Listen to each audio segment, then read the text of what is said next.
បបូមាត់ផ្ដិតជាប់ផ្ពាល់ឆ្វេងក្លិនអូនអោបជាប់ខ្នើយគេងឲ្យបងវងវែងគេញឹកស្រមៃផ្ពាល់អើយផ្ពាល់មាននិស័យមិនគួរណាថ្លៃអូនឃ្លាតឆ្ងាយពីសាបងពេលនេះឃ្លាតកាយឆ្ងាយទៅទាំងក្លិនស្នេហ៍យើងដូចជាសូបិនស្រណោះខ្លែផ្លិនទៅបានស្គាល់ម្ដង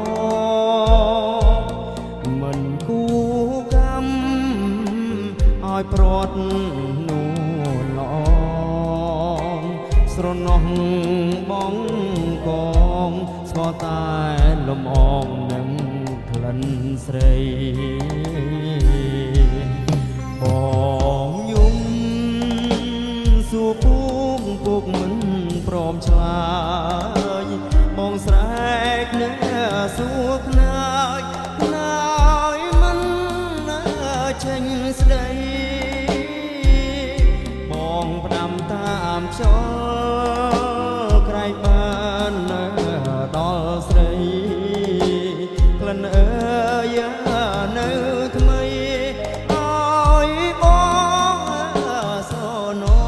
ងតើអូនដឹងទេថាបងនឹកស្រីសូបិនរៀងរាល់រាត្រីអនុស្សាវរីយ៍នៅថ្មីស្រង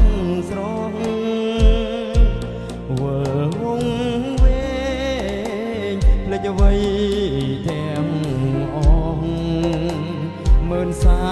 នស្រណោះក្លិនរស់ដែលបងធ្លាប់ស្គាល់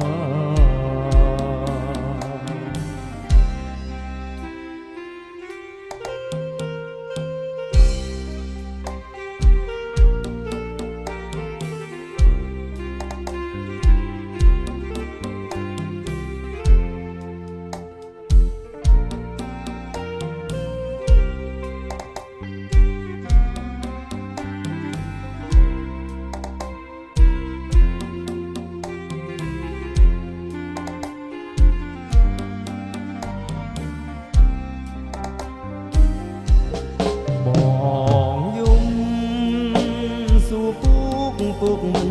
ព្រមឆ្លើយបងស្រែកនៅសួរខ្នើយមិនចេញស្ដីបងផ្ដាំតាមខ្យល់ក្រែងបានដល់ស្រីក្លិនអើយ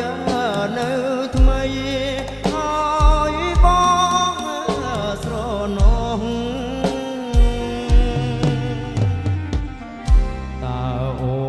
ដឹងទេថាបងនឹកស្រីសូបិនរៀងរាល់រាត្រីអនុស្សាវរីយ៍នៅថ្មីស្រងវល់វងវែ